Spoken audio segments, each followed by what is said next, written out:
Hello, everyone, and welcome to the launch event for Tonic Fabricate, the newest product in Tonic AI's suite of data synthesis solutions. My name is Kiara Columbi. I'm the Director of Product Marketing here at Tonic AI, and I am delighted to be joined by longtime friend and now colleague, Mark Brocato. Thank you. Pleasure to be here. Many of you may already know Mark from the ever-popular Mockaroo.com, his first data generator solution. While building out Mockaroo, Mark also held engineering leadership roles at several dev tool-focused companies over the past decade plus. More recently, he and a fellow developer created Fabricate, the AI-powered platform for generating synthetic data from scratch at scale. Earlier this spring, we very happily welcomed Mark, his colleague, and Fabricate into the Tonic AI family to foster Fabricate's growth and expand its reach to new users in this era of ever-increasing demand for synthetic data. So here at Tonic, Mark is the head of engineering for Tonic Fabricate, and he will be showcasing the platform for us today in all of its myriad use cases. If you have questions along the way, please feel free to submit them at any time via the Q&A feature of Zoom. You should see that option in the nav bar along the bottom of your Zoom window, and we're going to aim to get your questions answered as they come up. But before we jump into Fabricate, and hopefully get ahead of some of the questions and help kind of level set on the technologies that we're talking about today, I'd like to first talk about synthetic data at a high level, what it is, why it's needed, and the value that it stands to offer. Because synthetic data is a very loaded term, and it can mean many different things depending on the approach you're using or the use case at hand. So what do we mean when we say synthetic data? At a very high level, there are three primary types of synthetic data or approaches to generating it.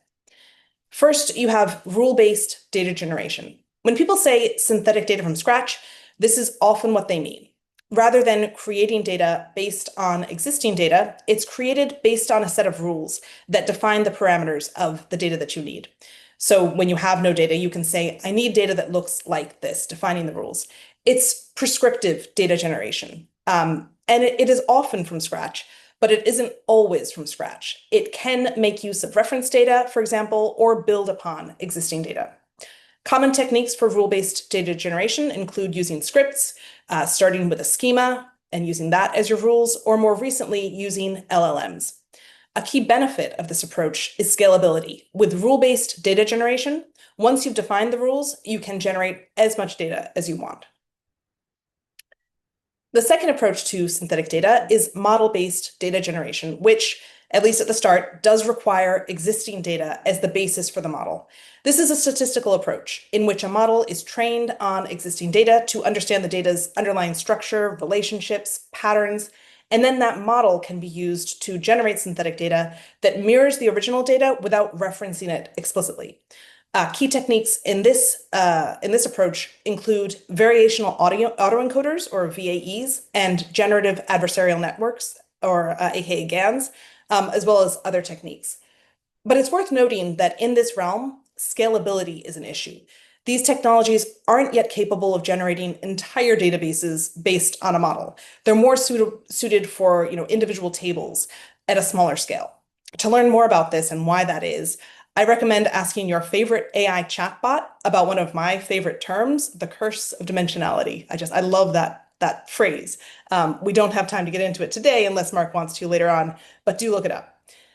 The last high-level approach to data synthesis is transformative data generation. This is the approach used in data de-identification techniques like masking or encryption. It can be prescriptive or it can be statistical, depending on the specific algorithm that you're using. And since it's transforming existing data into new synthetic values, it is indeed based on existing data. So masking and encryption are techniques that fall into this bucket, as well as tokenization and differential privacy as an approach, as a standard to apply. Historically at Tonic AI, our products have focused on transformative data generation. Tonic Structural is our solution for structured data synthesis to transform sensitive production data into safe-to-use, realistic data for testing and development. And Tonic Textual is our solution for unstructured data synthesis to securely de-identify free text data for use in AI model training. With Tonic Fabricate, meanwhile, we're adding rule-based data generation to our platform to meet the needs of developers looking to generate synthetic data from scratch. This has long been a request from our customers and a goal of ours to offer. But why would you want to create data from nothing? What's the purpose? Let's take a look at the use cases. First, and probably the most obvious, greenfield product development. If you're building a new product or feature, you won't have any production data to build upon. You need something to fill the data gap for development and testing. Synthetic data from scratch is essential here. It gives you the data you need to build new products. Second, AI model training. As we all know, AI is ravenous for data. For model training, you often have some data, but maybe not enough data, or maybe not the right types of data, not all the scenarios or edge cases that you need. Rule-based synthetic data can fill the gaps for model training or augment where your existing data is lacking. And this holds true for both structured and unstructured data, like customer service conversations or medical notes. Third, sales demos and customer onboarding. This is an ideal use case for rule-based data generation. You can tailor your demo data to exactly the criteria you need to both best showcase your product and to best mirror your prospects' needs. So for example, spinning up financial data for FinServe customers, healthcare data for health tech if you're serving different verticals, and so on. And across the board, for all of these use cases, you may also find an underlying data privacy use case. If you have existing data that is so sensitive or so regulated that you aren't allowed to access it, even in a de-identified form, you're left with no data to work with. Synthetic data from scratch can fill that void for you. So in short, data synthesis from scratch fills the gaps where existing data is lacking. And the end result?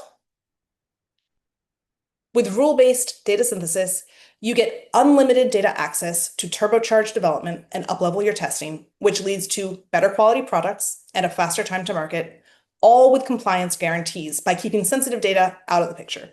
It's wins across the board for your developers, your organization, your customers, and your competitive advantage. And it's precisely what Tonic Fabricate has to offer. But as the saying goes, don't take my word for it. To show you how Fabricate synthesizes the data you need, I will pass the mic over to Merck. Thank you, Kiara. So Fabricate basically gives you three ways of generating synthetic data. The primary way is to build structured data. So basically build out a fake database. But beyond just structured data, rows and columns, Fabricate also allows you to generate unstructured data. So like free text entries, doctor's notes, conversations with customer support, all those sorts of things, we can generate those as well. And then beyond just building a database, Fabricate also allows you to put mock APIs over the database that you build. So if what you want is not necessarily a database or CSV files, but what you want is an API that returns fake realistic data, you can build that within Fabricate as well. So I'm going to show you Fabricate and walk you through how you can do all those things. Let me take over the share here. So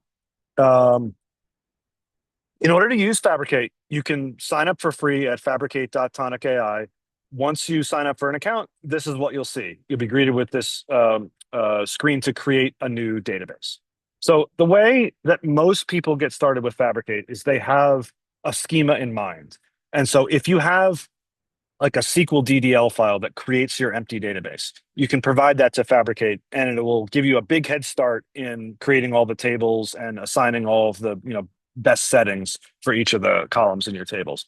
But you can also start with like just any description of a database, because this is all basically backed by AI. So it's going to take whatever you give it and start building for you automatically. Other common starting points are like if you've got a Swagger doc or a SOAP WSDL, a JSON schema, it can start from all of those, or you can literally just start from scratch and add all of the columns by hand if you want. But I'm going to, oh no, I'm under the so fire truck just went by. I'm going to start with a SQL DDL. So this is a small e-commerce database that has things like customers and products and orders and order items, methods of payment, and then the actual payments.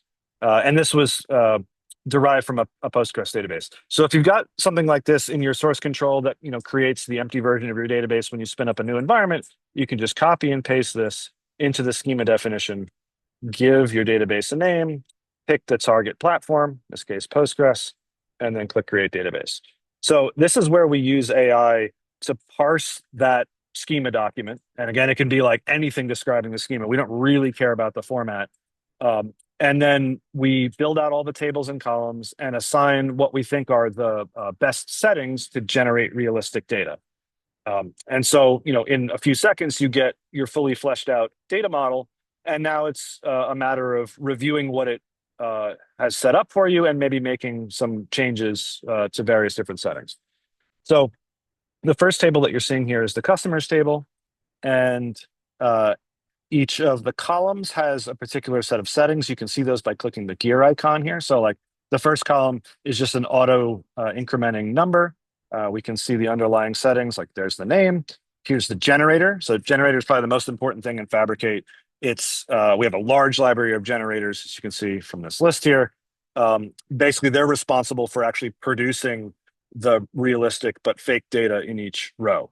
And so we've got generators that are specific to like a bunch of different domains. Like you're seeing car data here, there's location data, there's like financial data, medical data, like hospital data, there's a bunch of different domains. And then there's some very generic and highly customizable generators like number, where you can specify a distribution. Like in this case, it's just using auto increment, but you can also do uniform distributions and normal distributions and even create numeric series.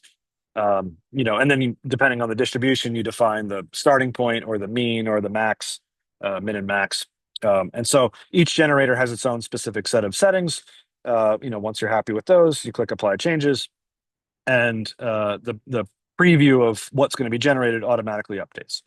So next we have some like personal information. So first name, last name, email address. These are not real people. They're just combinations of common names. But you'll notice that Fabricate does a kind of a smart thing. It'll automatically derive the email address from the first name and last name, so it looks, realistic. Similarly, when we move on to the location data here, you've got phone number, address, state, city, country, postal code. For demo purposes, it defaults to US locations, but you also can generate global locations as well. And the same thing holds true that each of these columns is sort of aligned to the other. So Tucson is in Arizona, that's a postal code in Tucson, that's an area code in the area. So regardless of whether you're choosing US locations or global locations, that sort of auto correlation automatically happens. And then there's some sophisticated tools for date times as well. So in a typical table, you might have like a created at date and an updated at date, and they should always go forward in time as you're going down the table. So one of the types of date times that you can generate is a series. And of course, the AI like figured this all out automatically just by looking at the schema and saying, hey, I think this is a date time series needs to be applied here. You can start at a fixed data point, or you can derive the data point from another column in the table. So sometimes you have a table that has like foreign keys, and maybe for each unique foreign key that starts a different series, like maybe events for a given organization or something like that.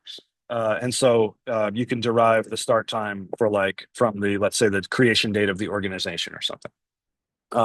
Also in date times, you have relative date times and absolute. So absolute is just like picks a random date between a start and an end point. And then relative, you can see it automatically use that for updated at. So relative is some amount of time before or after some other column. So you always want updated at to be after created at.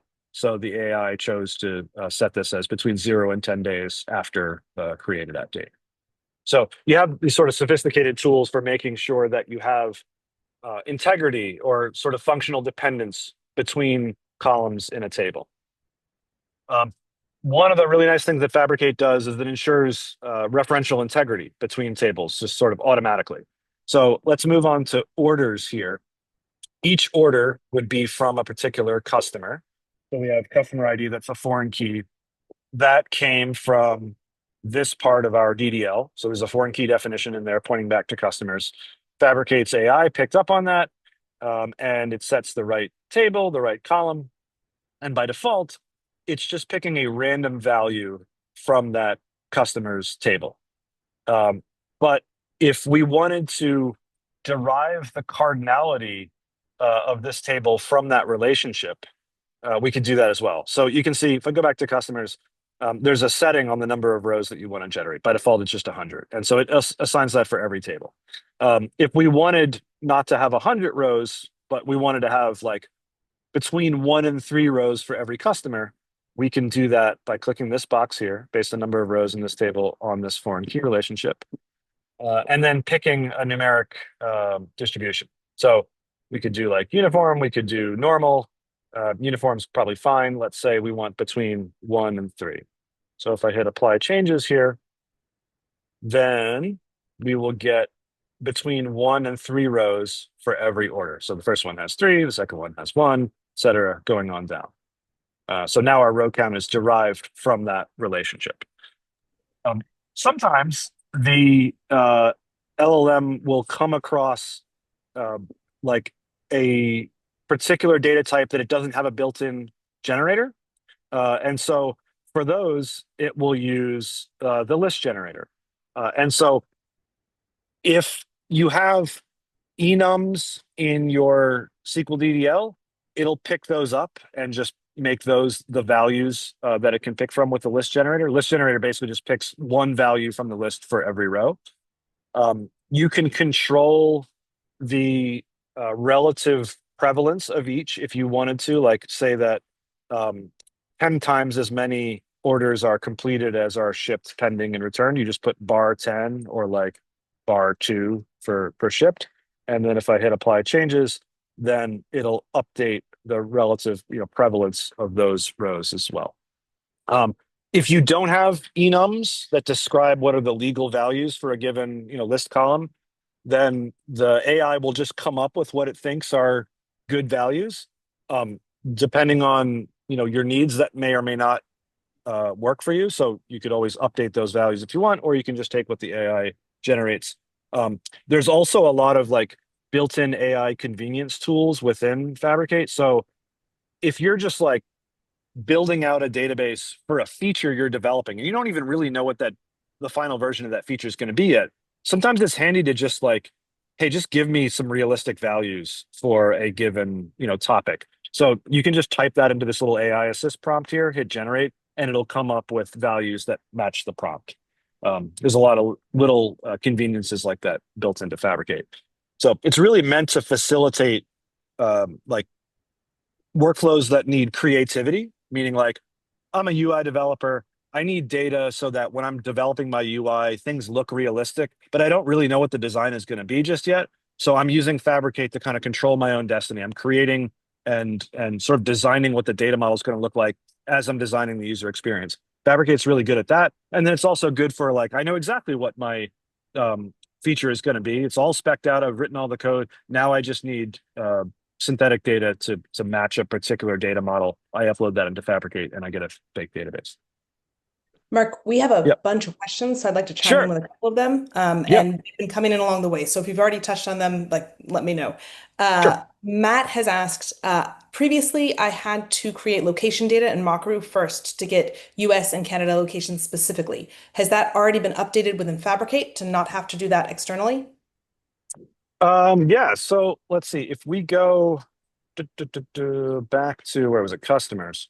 So if I go to one of the location fields here, I can add weights based on any of the location dimensions. And so I can say, like, I only want US and maybe Canada, and I want US to be like 5 times as more common as Canada.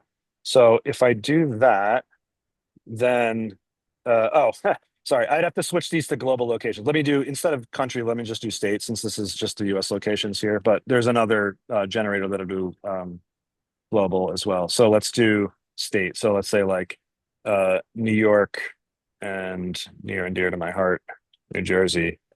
The idea is that you add the weights here, and you can either just say, I want only specific subsets of the location data, or I want to, weight various different countries or states differently.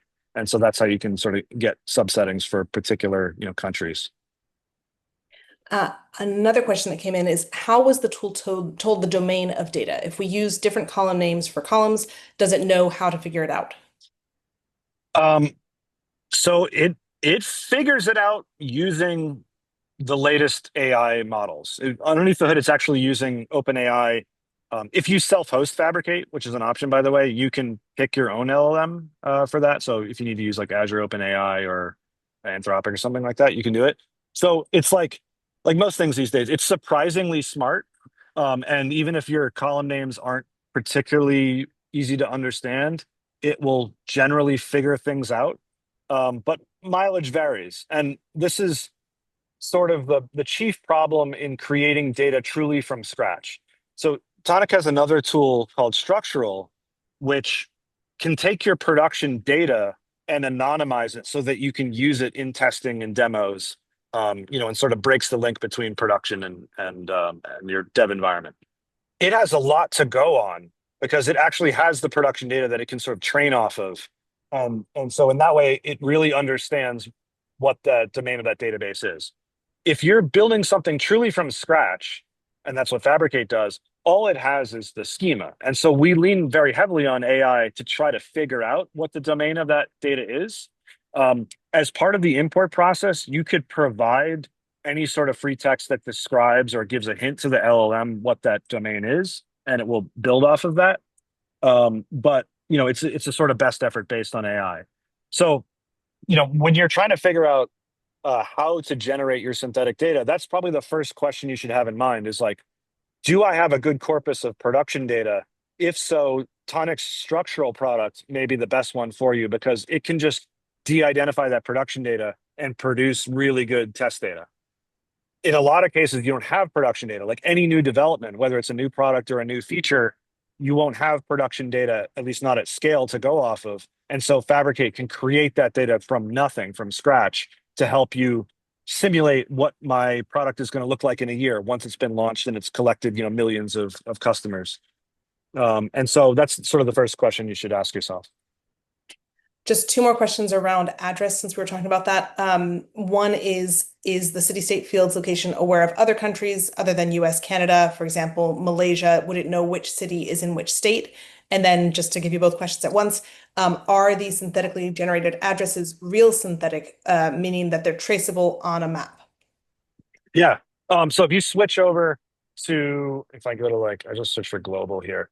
There's the same set of addresses for global as well, and it'll have all the different countries in there. There's not as many locations in there. Like that's the reason we provide US separately because it's popular amongst our customer base.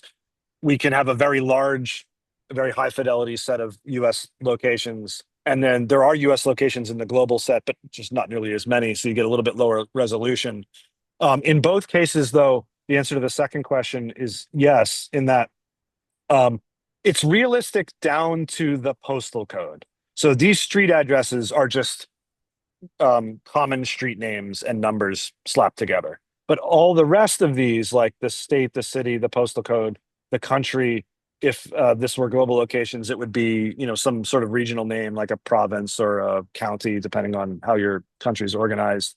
And then the area code and the country code are also derived from that location. So you think about it as like it's accurate down to the postal code, but then the streets are not real.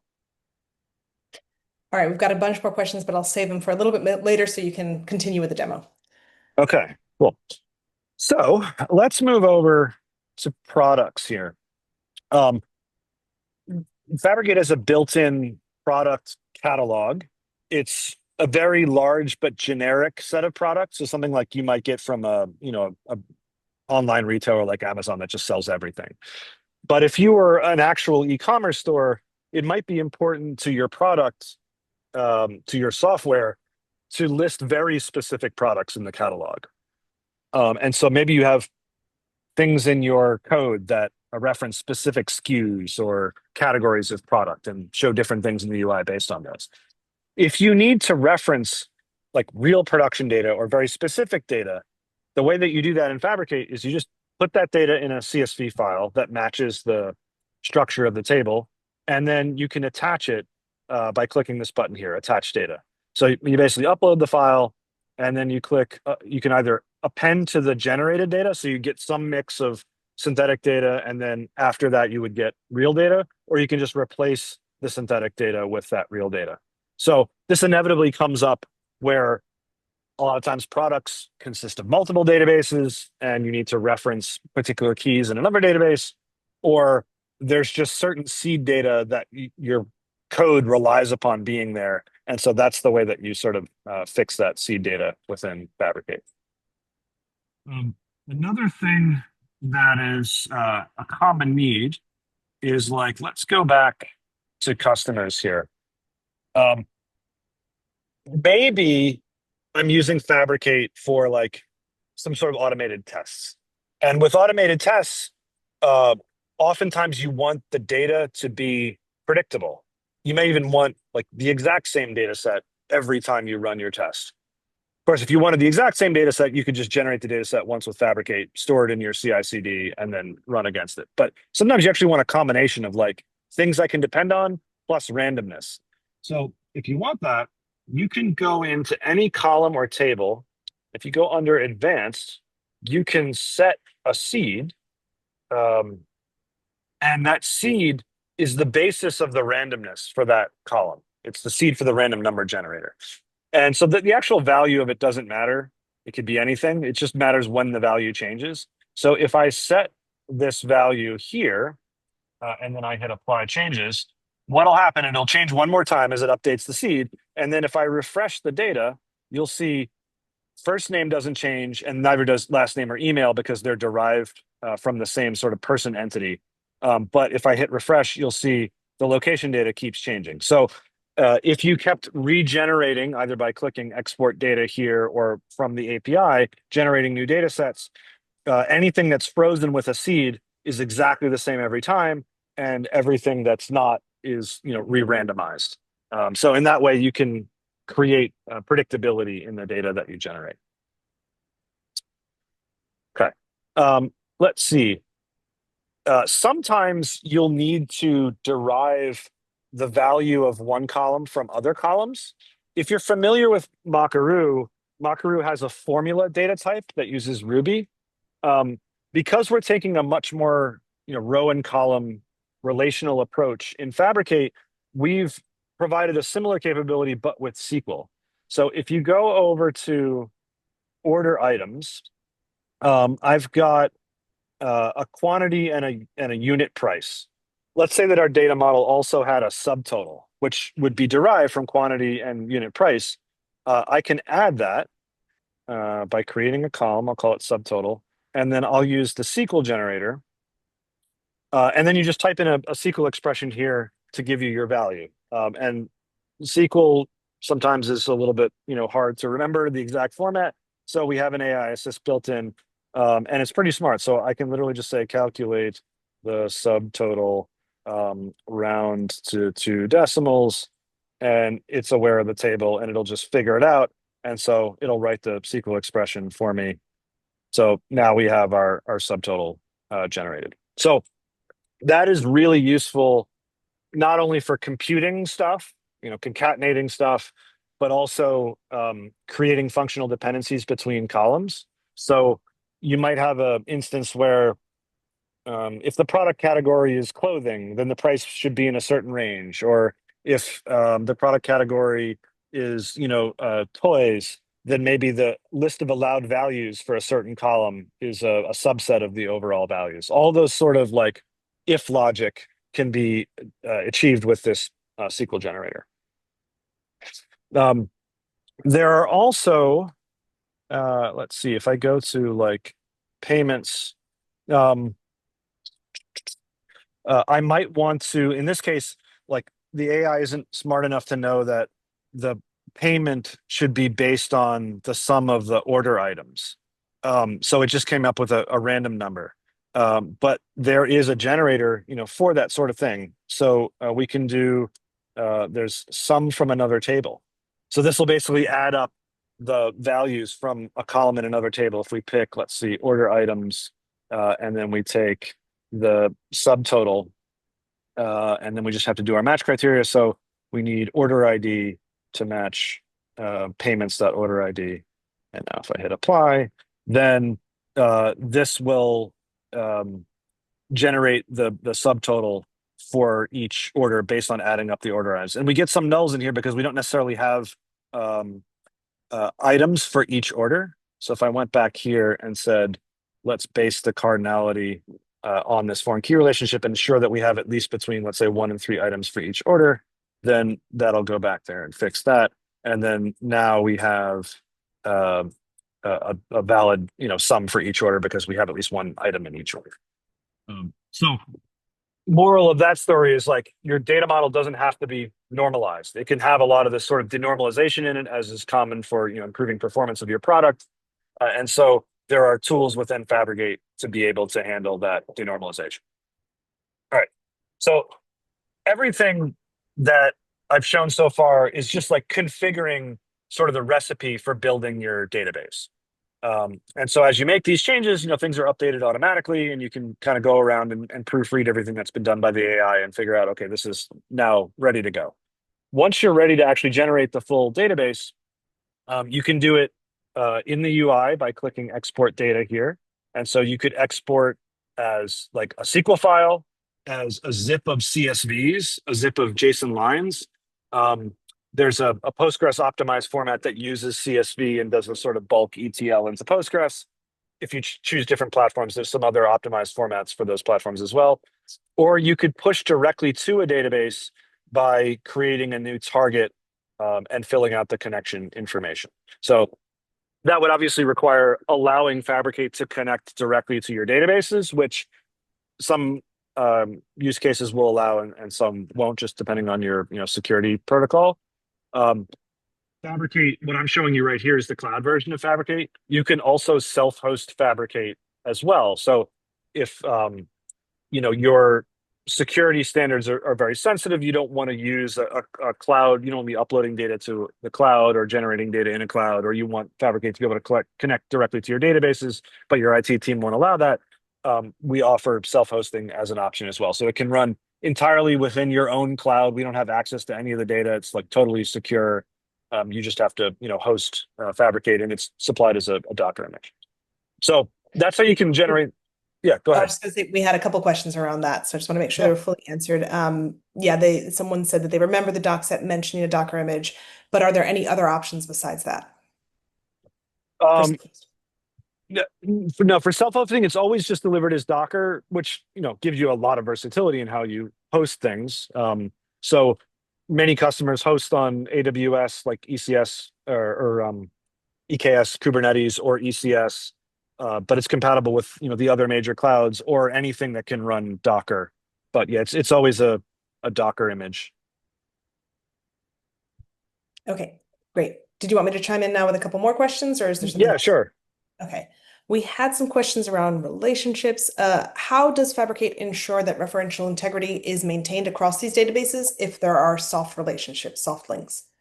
Yeah, so for that, you would have to upload the keys in those other databases as tables here. So you can, if you have like another database that this has to relate to, you would need to export at least the key data that you need to reference into a CSV file, and then import it using this button here. This will create a new table from CSV. That table, it doesn't matter that table's not actually part of this database. We're just going to use the foreign key generator to pull in values from that table. So any table that you add can be like essentially hidden. You can go to the settings here and you can say hide this table when exporting. And then when you generate the full version of this database, you can see it made it light text here. That table won't be included in the SQL file that's generated, or when we try to push data to your database, it'll just ignore that table. So it's just sort of like reference data that exists within Fabricate. You can reference it using the foreign key generator, but it won't actually try to push that into the end result when you click export data or generate data via the API. And speaking of reference data, this question came in a good bit earlier when you were using reference data. The question is, how can you use reference data for these enums instead of having to input the values here? So you were doing that step in the process, which was maybe 15 minutes ago. Yeah. So the most ideal thing, there's two ways that the AI can pick up on it automatically. If there's like enums, or some databases use check constraints instead of enums, any of those like native SQL ways of defining these are the legal values for a column, Fabricate will pick those up automatically. It'll also look for comments in the script. So even if you don't have those, but you can either script or write comments into the SQL script that describe what's legal in a given column, it'll pick that up.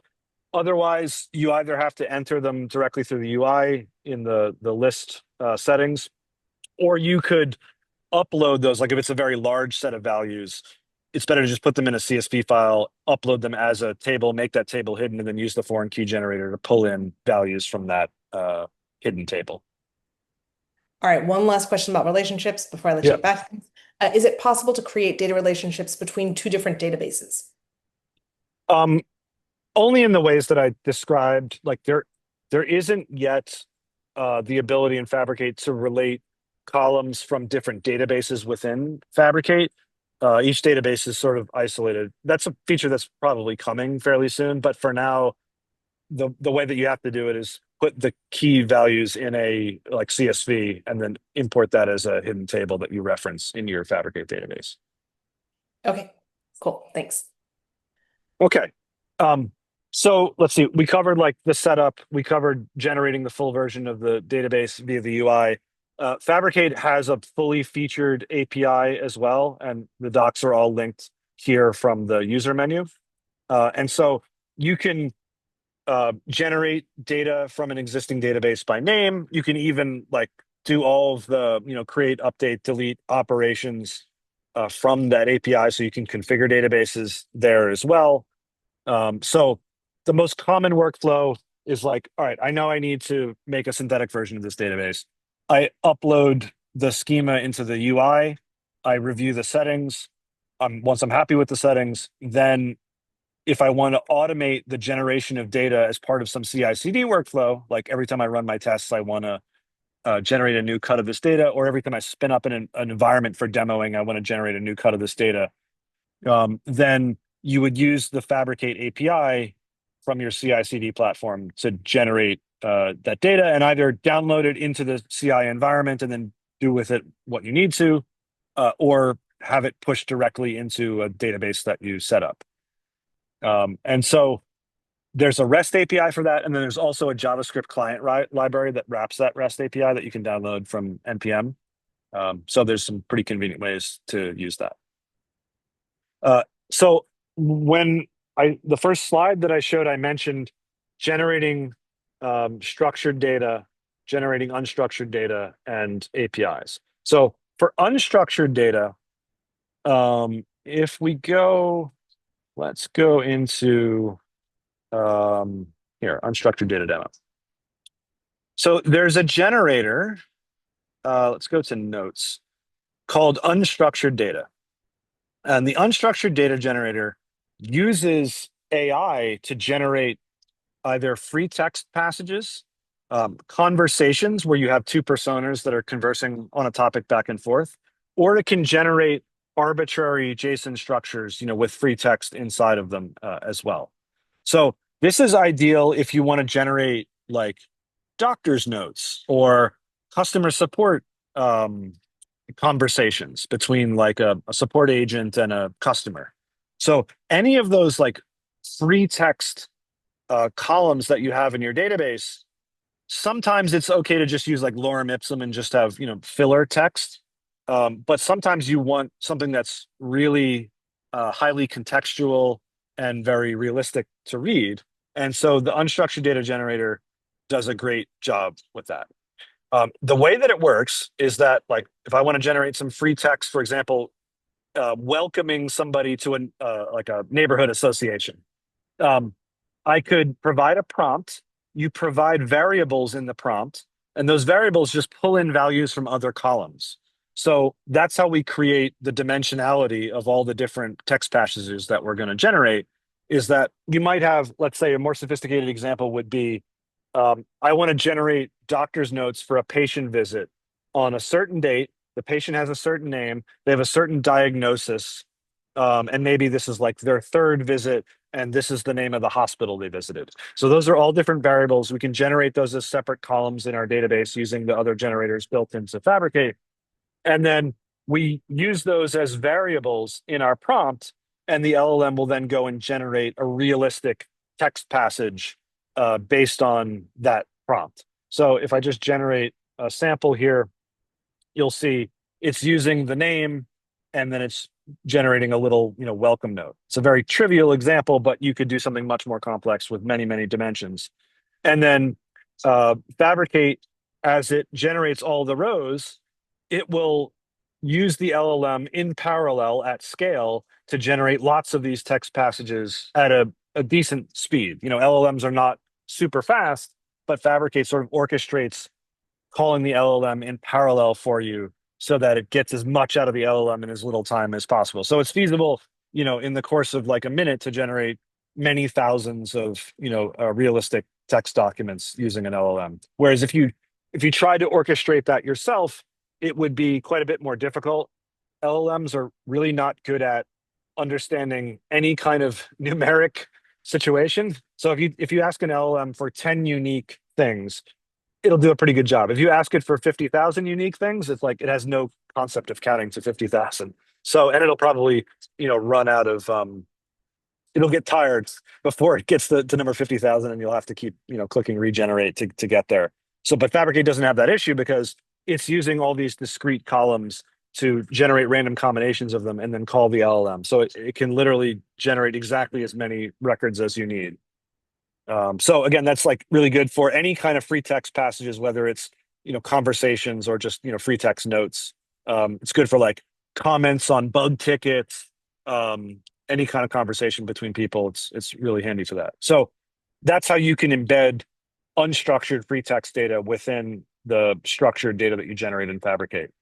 And then the last thing I want to touch on is that not only can you generate databases with Fabricate, but you can also provide mock APIs over those databases. So if I go back to e-commerce here, on the database settings, there's this API tab.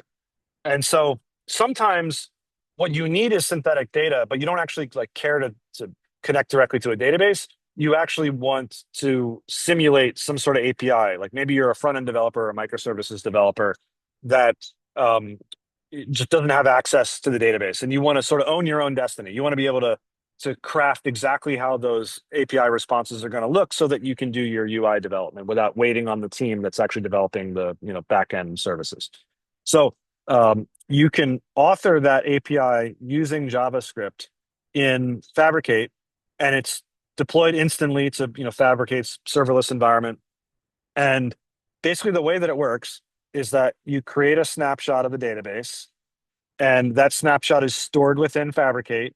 And then now my code has access to that snapshot. So I could query it. I can update rows in the tables.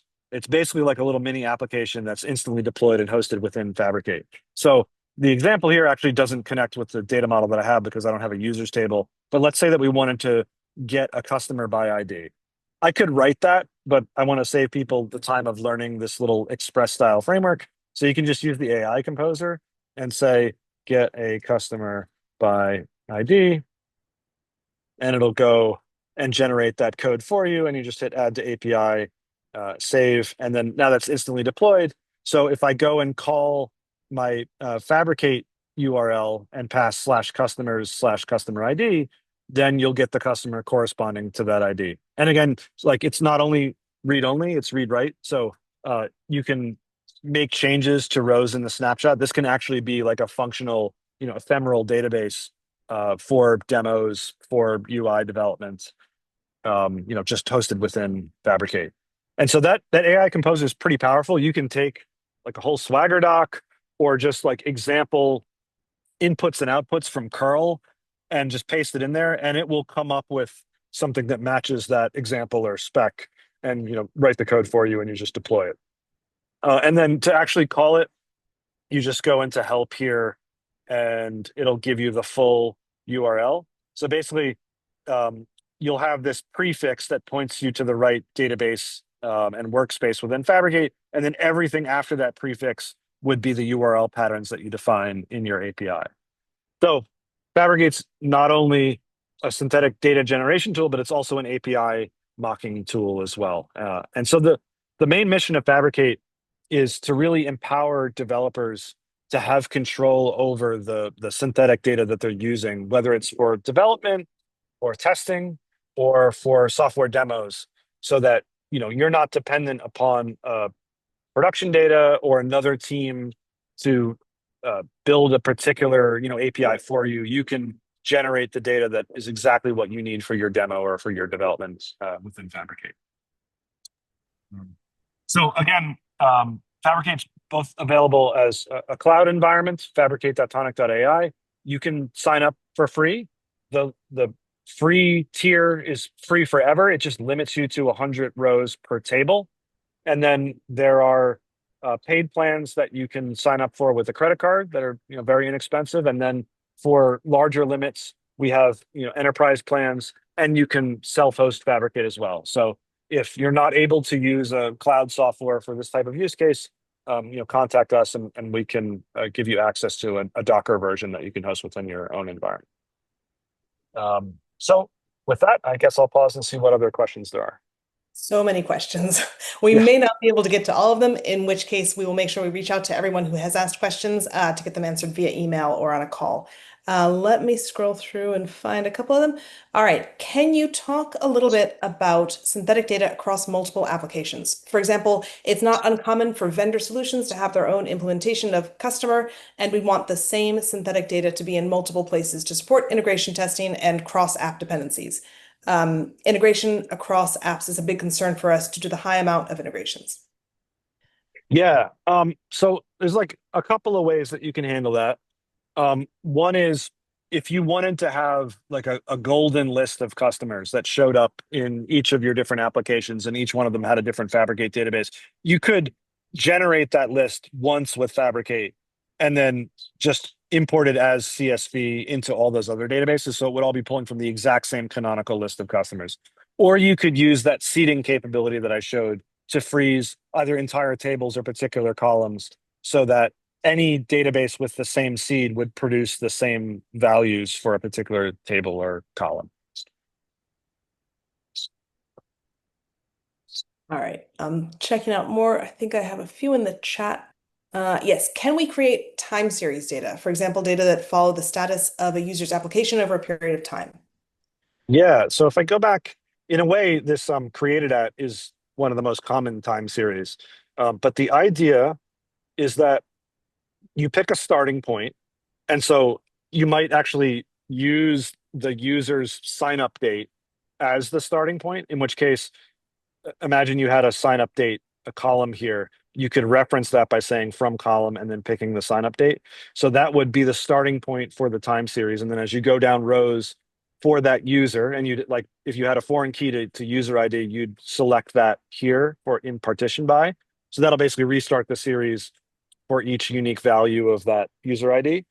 And then you can pick how to order things. By default, it'll order it just by the order of rows in the table, but you can also order by a particular column. And then you pick the time range during the day. So by default, it'll just generate random times throughout the day. But if you want to constrain it to particular like working hours or only on weekdays, you can do that as well. And then you pick the interval.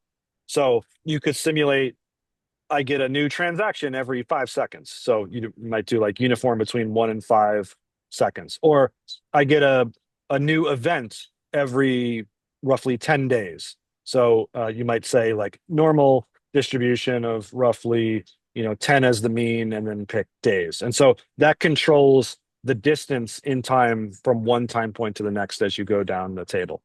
So yeah, there's pretty sophisticated controls for time series data. Question for you about setting limits. If you had a credit card number for a customer and inside limits, can that be applied to purchases and block sales when an individual customer has hit their limit? Yeah, so you'd probably have to do this with the SQL generator. Certainly more involved because you would have to look at the aggregate of the amount of things they've bought over time. But it's doable. Now, to do that on a webinar, it's beyond my talents, I think, to just like whip that up in SQL. But anything of those like kind of logic that's either across rows or across columns can be done with the SQL generator. It just takes more than a few seconds to think through it, especially that one since that's like aggregate over time.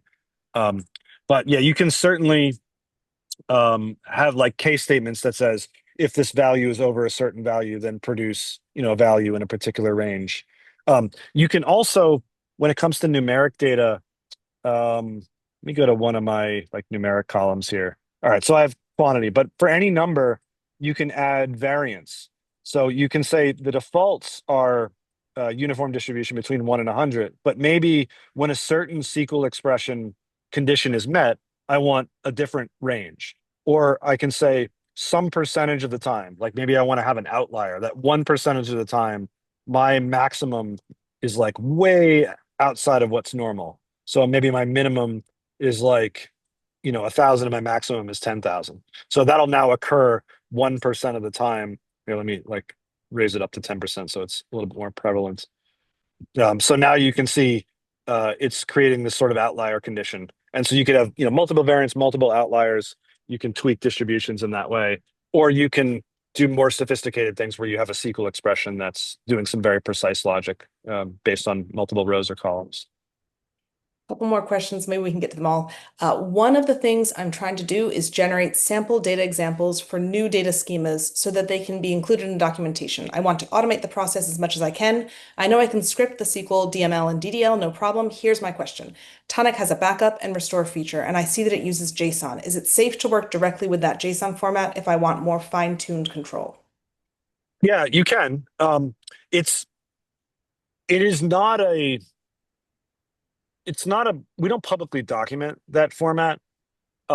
So it's safe-ish in that like we add to it over time. And it's not part of our sort of public contract, so it is like possible to break it. But that said, it is pretty easy to understand. And I think what he's referring to is if you just go to back up to JSON, this dumps essentially the configuration. Um, and so you can work within that. And then also there is very similar to this sort of schema. There is a API that is publicly documented that you can use to tweak settings as well. So that's probably the safer route is to use that API for making changes to a schema. All right. Question about SQL DML. Is SQLite the SQL variant used by the tool? Internally, yes. So externally, it can export to many different databases. You can see the list here. So the big ones like Oracle, SQL Server, MySQL, Postgres, and we'll add other things over time, but those are the most popular ones. But internally, it uses SQLite. So when you're writing code for the API, the SQL dialect that you would use here to interact with the database to fetch records and return them would be the SQLite dialect. That's also really handy for use cases that are not necessarily generating a database, meaning like, let's say what I want is data for some use case, like maybe simulating calls to somebody's API. When you generate data with Fabricate, you can download it as a SQLite database, and then your client code can then access that SQLite database and do whatever it needs to, maybe automating some API calls, maybe automating some test cases. So it winds up being a very convenient and portable format for generic data generation. So internally SQLite, but externally it can export to the other major database types. Quick question here around how much you can generate. Can Fabricate generate production volumes thinking 10 million plus records? Yeah. So it is built to scale. And actually, if you're familiar with Makaru, it's built to scale many orders of magnitude beyond what Makaru could do. So if you're unfamiliar with Makaru, Makaru was my first data generator. It's incredibly popular. It's very mass market. It's very affordable.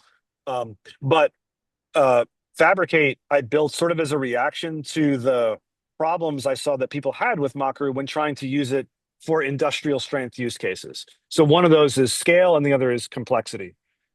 Fabricate is built with a very high performance engine built in Rust. And so it rips through data generation at many orders of the magnitude, bigger than what Makaru can do. And then the other, big innovation in Fabricate beyond Makaru was being able to create an entire database, from SQL DDL at once, or generate an entire database with the data at once versus table by table. So it automatically handles the relational integrity, which is much more cumbersome in Makaru, and it can generate an entire database, maybe even hundreds of tables, each with thousands of rows or hundreds of thousands or millions of rows in a single clicks, like at the speed that Makaru could generate sort of one table. So it's built to perform as a sort of first order concern.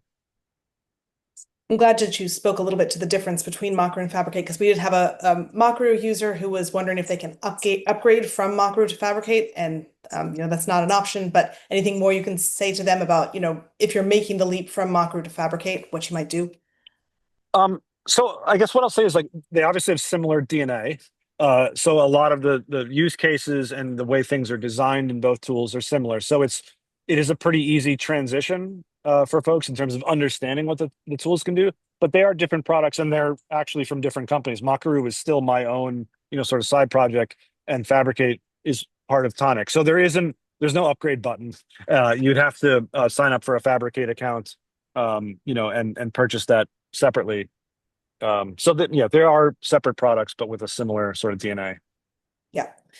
The question I'd like to end on is looking ahead, what is on the roadmap for Fabricate in terms of new features or capabilities? Anything that you're particularly excited about? Yeah, there's one big thing that we're working on now that I'm super excited about. So I mentioned creating databases and then providing mock APIs over that database. The third dimension that we're adding to Fabricate is having Fabricate, instead of writing to a database, have it write to your APIs. So imagine that um, what what you're doing is standing up an environment, like a new testing environment, a new demo environment. Maybe that environment is comprised of a bunch of different databases, and those databases aren't particularly clean or easy to understand. That's often the case. But oftentimes, in front of those databases will be an API that's a public API that's well designed, and it has a bunch of business logic that ensures that the data is like properly formatted, properly related, basically very clean. So in those cases, it's much more beneficial actually to generate the data and push it through that API to stand up that environment rather than trying to simulate the underlying databases. And so that's what we're working on in Fabricate. So you can imagine in a few weeks, there'll be a workflow where you could, so let's say, start with a Swagger doc and say, this is a Swagger doc that represents my environment. You upload that into Fabricate, and then Fabricate creates all of the data necessary to post to each of the endpoints in that Swagger doc. And then when you click export data, instead of it building a database for you, it's going to actually orchestrate all the API calls to push data into that API. So this is ideal, again, for any environment where the API is just a much more sane way of standing up that environment than trying to recreate the underlying data model, or for any SaaS products where you don't have access to the underlying database. And so the only way that you can actually stand up a new environment or a new, project in that SaaS platform is through an API.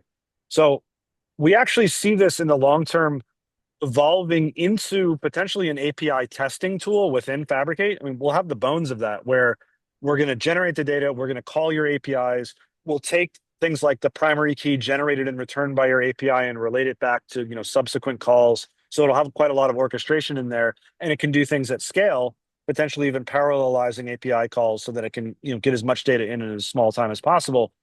That sort of forms the basis for, hey, could Fabricate just be an API testing platform and record things like the success rate, the speed at which the API is performing? So it's a whole new dimension for Fabricate and for Tonic, and that's the sort of major thing that we're working on now. Very exciting.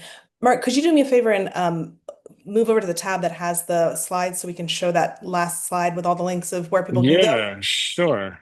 Awesome. All right. Yeah. So if you want to sign up, you can get started today at fabricate.tonic.ai. You've got all the docs available to you at docs.tonic.ai/fabricate. Also, feel free to reach out to us. Fabricate@tonic.ai goes directly to Mark, so you can reach him with more questions, and you can join the conversation on Discord as well. We've even gone over today. Really appreciate everyone's great questions. Thanks to all who joined. Thank you, Mark, as always, for lending your expertise and for launching such a powerful product. Like I said, to start synthesizing data for your own powerful products, sign up for free today at fabricate.tonic.ai. Thanks all. Thank you, Mark. Thank you. My pleasure.